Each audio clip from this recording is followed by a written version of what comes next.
Hello, and welcome to your favorite travel show, that is Tourismus Namibia, where we give you destinations that you must visit, and of course, we give you all the information you will need from the tourism industry. I'm your host, Glenora Shipura. Getting into what you can expect in today's broadcast.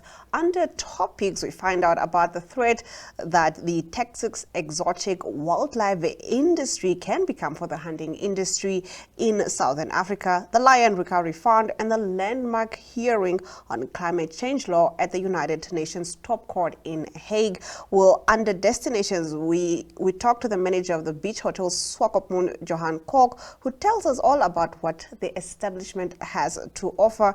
And under to the point, the tour guide Patrick Jeomba takes us through a tour of the museum at the Ombu Village, situated about 48 kilometers from Otjiwarongo. We'll be right back after this. Santa has a festive surprise for you. Starting 2nd December, unwrap the magic of Christmas with our Advent calendar. Spot the Christmas globes in your favorite newspapers from Monday to Friday. Scan the QR code or WhatsApp hashtag Advent Calendar 24 to the Synergy chatbot. Find the Christmas globes on NTV.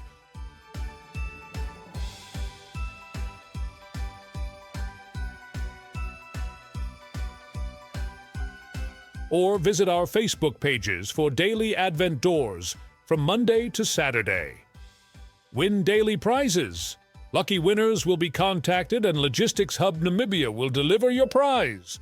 Merry Christmas from Santa and his proud prize sponsors.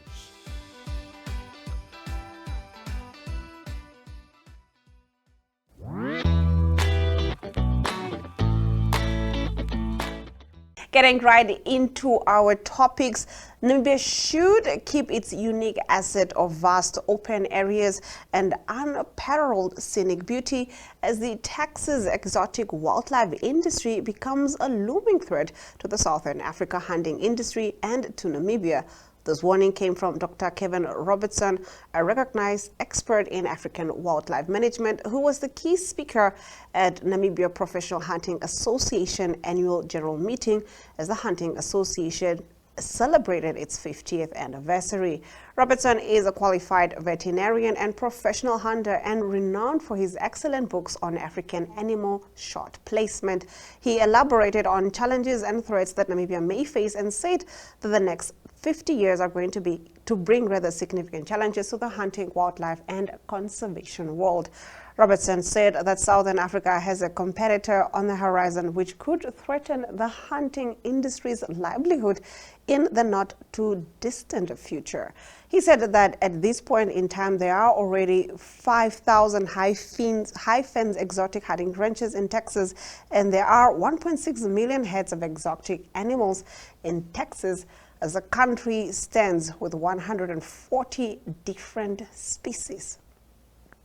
Getting into our next topic, Ultimate Safaris has reaffirmed its commitment to lion conservation by continuing its support of the Lion Recovery Fund, LRF, into 2025, established in 2017 through a partnership between the Wildlife Conservation Network and the Leonardo DiCaprio Foundation, now ReWild. The fund finances transformative conservation initiatives across Africa. Since its creation, the fund has allocated nearly $780 million to lion conservation efforts, including $108 million in 2024 alone. For 2025, Ultimate Safaris has committed almost $500,000 to the LRF. Getting into our next topic, Namibia has addressed the International Court of Justice based in Hague this week in a groundbreaking process to determine the legal obligations of countries in respect to climate change and the consequences of failing to act.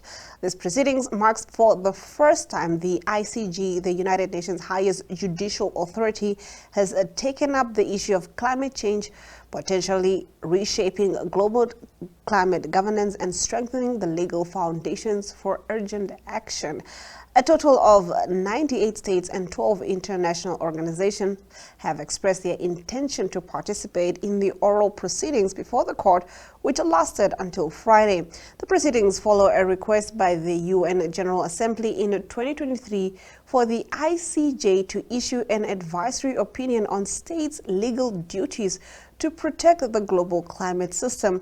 The opinion is expected next year. While non-binding, it could bolster the case for linking human rights and climate change in international legal proceedings and potentially open the floodgates to more climate litigation around the world.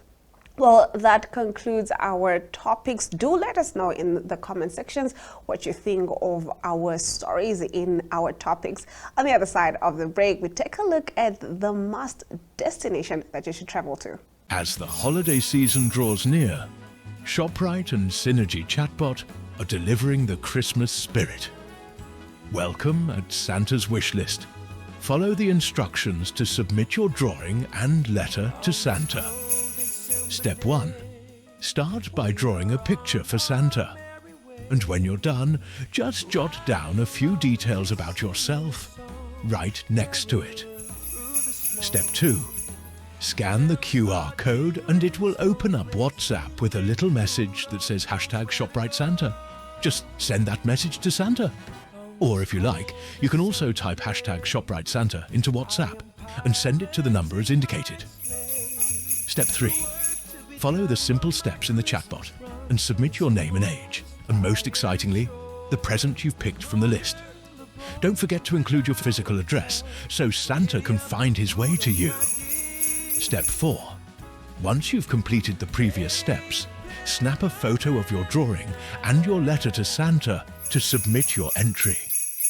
Now, remember, I'm looking forward to all the wonderful drawings and letters you'll be sending my way. See you soon, and keep spreading that holiday cheer. Ho, ho, ho!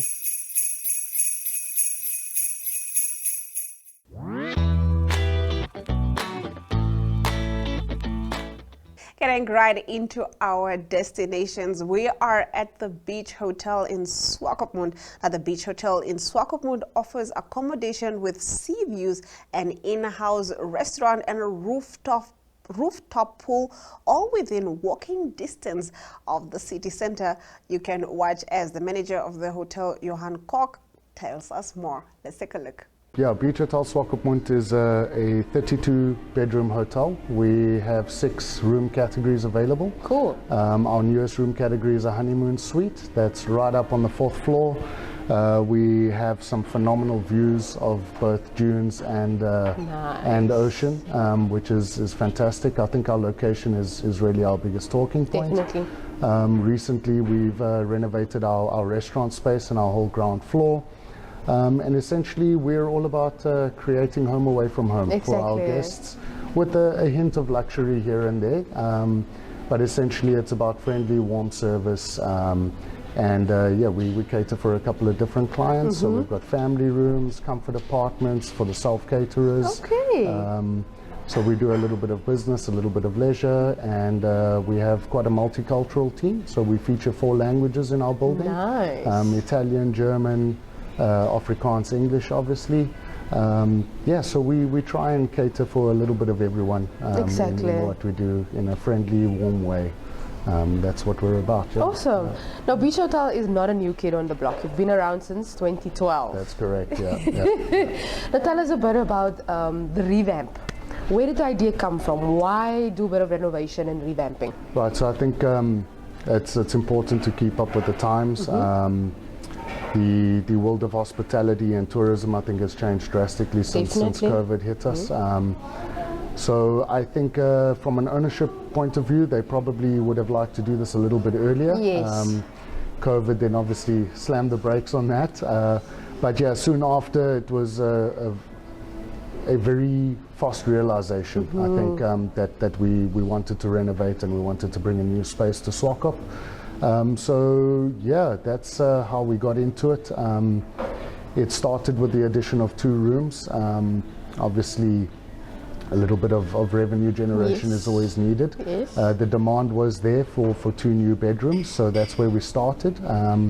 And then it flowed down onto the ground floor. I think food and beverage is an extremely important part of a hotel. Yes. I myself come from a food and beverage background, so it was exciting for me.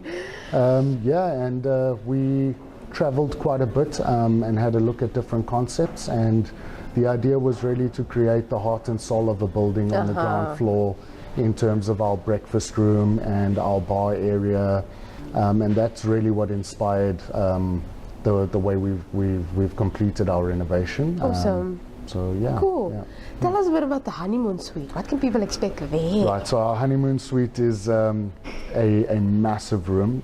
So yeah, the views are phenomenal. You've got ocean view from your bed. Nice. We host a scenic shower in that room, so similar to kind of your lodge, where you can shower with an ocean view, and no one obviously looking in, but everyone being able to look out. It boasts 2 beautiful balconies, one with a city view, one with an ocean view. Wow. Right up on the top floor of the building, just below our swimming pool, really a segregated space of the hotel. It used to be our sundowner lounge. Yes. So we moved our sundowner lounge 1 floor up onto the very rooftop, and our honeymoon suite has now taken that space. I stand under correction, but I think you're looking at about a 60 square bedroom. So really spacious. It's got an open planned lounge area, an open planned little kitchenette, and the bed. You have a swimming pool? We do. Okay, tell me about it. Right up on the rooftop, so that boasts the dune views towards Walfish Bay, and ocean views just over Tiger Reef's corner. Heated only on occasion, but yeah, situated right at the top of the building. It's got beautiful fake lawns around it, so a really nice chill space. We currently encourage only our residents to utilize it. Makes sense. But yeah, when the groups are around December, this time of the year, it's full up there. Exactly. Everyone kind of uses a bit of a chill spot. But smaller than the biggest pool in town, obviously. But yeah, really cool segregated space where one can just go and chill, And enjoy relax. a cocktail, relax, and again, forget about the world around you. Exactly. And I mean, usually this segregate time yourself. of the year, it's very hot. So it's Correct. a nice place to kind of just maybe chill with a cocktail or 2. 100%, yeah. Swakop, I think, features 40 days, Yes. if even that, of really good weather. True. But this is the ideal time to be up at the pool and just Exactly. chill and read a book and enjoy a cocktail. Yeah, Exactly. yeah. Tell us about this beautiful space that we're in right now. Right, so central bar area, 96 seats. The whole idea was to create different pockets of space, a little bit of a fine dining element, mixology at the heart of the room. We've got a private dining venue just behind us over here. We are all about crafting things, so we handcraft all our dishes, all our drinks. Signatures are what we're all about, so you won't necessarily walk up to our bar and find the classics listed, but our barman is extremely creative. And yeah, we challenge ourselves as a food and beverage team. We are a team of 10, Cool. so a fairly small team Yes, for the number of exactly. seats. But yeah, we feature some more formal dining, some casual dining, bar snacks, and beverages is really our forte here. So we feature 10 signature cocktails at a time. We try and rotate those every 2 or 3 months. And yeah, a lot of the flavor profiles will offer you different styles of drinks. There's always a gent's drink, a lady's drink. Exactly. And we work around the different glassware. So there's always a tumbler style drink, a long drink, a frozen blended drink, something in a champagne flute. So something for everyone to enjoy. They can all be flipped into mocktails. And yeah, our most recent addition is the addition of 2 small boardrooms. Okay. They host 12 people each. Really sort of state of the art. Exactly. Small, intimate spaces for your executives to enjoy. We are looking forward to the conclusion of our curio shop on our reception floor as well. But yeah, that just gives you a bit of a rundown. We're busy with a beach space just outside our fine dining room, where one can also just kick off their shoes, enjoy a bit of warm sand. Exactly. And yeah, the perfect location for a cool cocktail. And once again, the addition of a little, perhaps a kiddies play area coming soon. So yeah, I would say we're about 85% of the way there. But really excited for what the future holds. All right, we do hope you do plan to visit this wonderful establishment, and if you have, do let us know in the comments how your experience was, and also do let us know other establishments that we have recommended that you went and visited and how that experience was. On the other side of the break, we will be in our To The Point segment. Explore the beauty of Namibia with our car rentals. From wide open spaces to the plains of Namibia's national parks, enjoy the freedom of the open road. Go anywhere you want, whenever you want. We've got you covered, even in the most remote locations. Visit our website and see what we have to offer.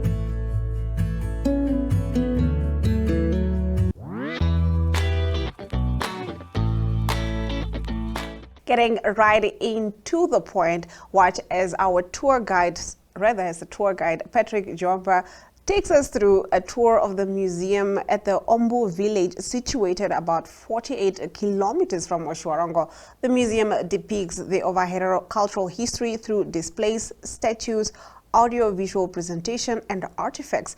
It also documents their history, migration journeys, and wars, and its impact on the community's leadership, political, economic, social, and cultural spheres. Let's take a look. Okay, here we are going to learn about the origin of the Hero people. Where did the Hero people come from? So the Hero people are part of the Bantu people of Africa. So all of them migrated here from Central Africa, Nigeria, those areas. So the reason for migration was more about the explosion of population in the area. So they started moving until they have come to settle down in Namibia here. So the Hero people and the Himba people are quite the same family, from the same tribe. So the Himba people remain here, and then the Hero people moved to the central part of Namibia. So the arrival was in the 1600 and the 1900 is when all of them, they arrived in South Africa. So that was 424 years back. And then in 1884, a group of European countries have set a conference in Berlin where they have marked Africa as their colony, whereby Germany have marked now Namibia as their colony. That's where they bought land, and then after getting the land, they promised to protect the Hero people against the British, and then that was just a fake idea, but then the idea was to come take over the whole land. So that's where the dispute between the Hero chief Samuel Maharero and the Hero, the German's commander, rise into conflict, and then the first, on January 1904, the Germans were defeated, and then after that, the Germans sent for a lot of German troops that came to Namibia.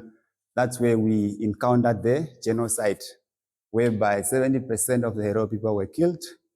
And then those that remained ran to Botswana, partly Angola, and South Africa, where they still live up to today. I think some of them have reported back, and some of them are still there. That is a little bit more about the history of the Hero people, where they come from. Yeah. So now we are going to look into more about who are the Hero people. So as you would see here, this is how the Hero people used to wear when they were traveling along to where we are today. So they used to wear animal clothes, as you will see there. So if you see the Himba people and the Hero people, that's quite the same people. But then the Himba people still wears like this. So the Heroes, they changed because they were exposed to modern life through colonial times. So they started now wearing clothes, and then they learn new stuff, and they've changed their way of living. But then still they have kept their culture.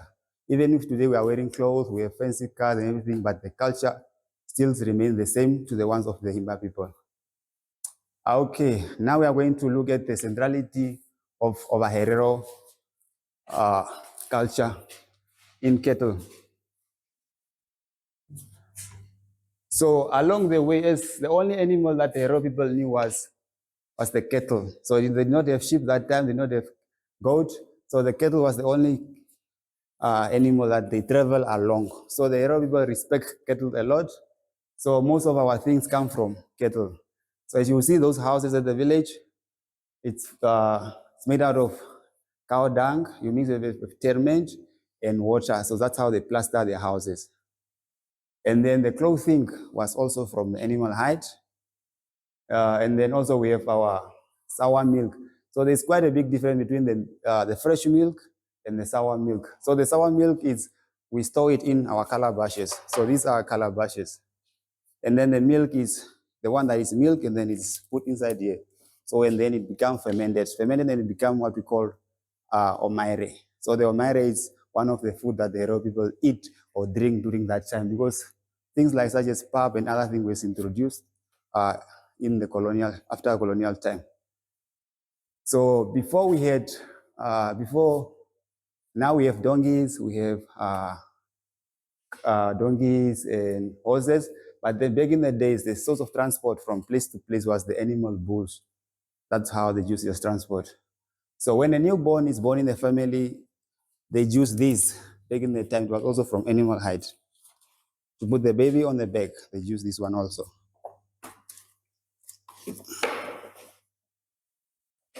And then when somebody elder passed away in the family, they would normally slaughter a bull, and then they would use the horns to mark the grave.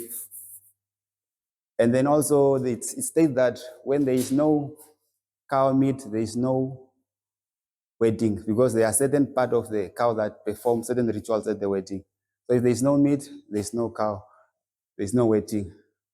So as you will see here, the bride and the groom are sitting together, they are eating a certain piece of rib that is nicely cooked, so they must share this. That's also how they vow their marriage also.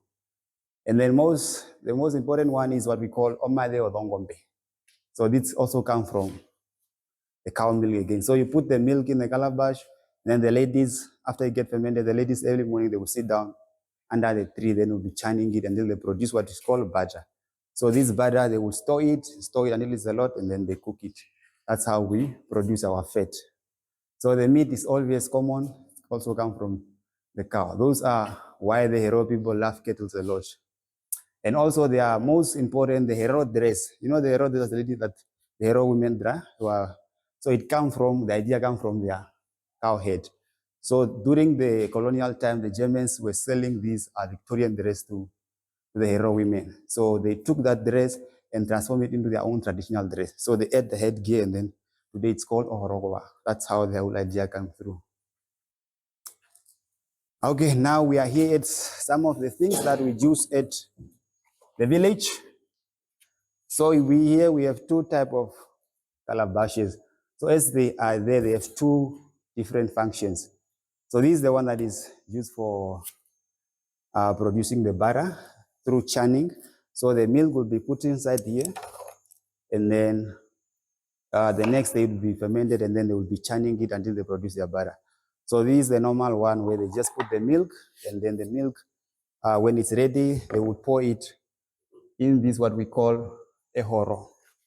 So they would take, normally when there is guests, we offer milk to our guests, and then they will putting it here, and then you serve your guest. And then this one is all ehoro ekandero. So when the ladies, in my culture, it's only the ladies that do the milking. So you guys must know, when you are married to a hero man milking, you must milk. So they believe the ladies are the one that should be doing the milking. So the men only the men only interfere when the animals are a bit wild. It's only when the men go milk. But then the ladies, every morning it's your duty to make sure that the family have clean milk, nice milk, and ready for drinking.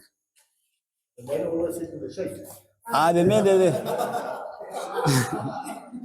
So the men have quite a lot of jobs. Like now when it's like we are going through a very dry season. So most of the men will be traveling distances to go stay in the cattle pods, taking care of the kettles. If the grass is finished, then you have to move again.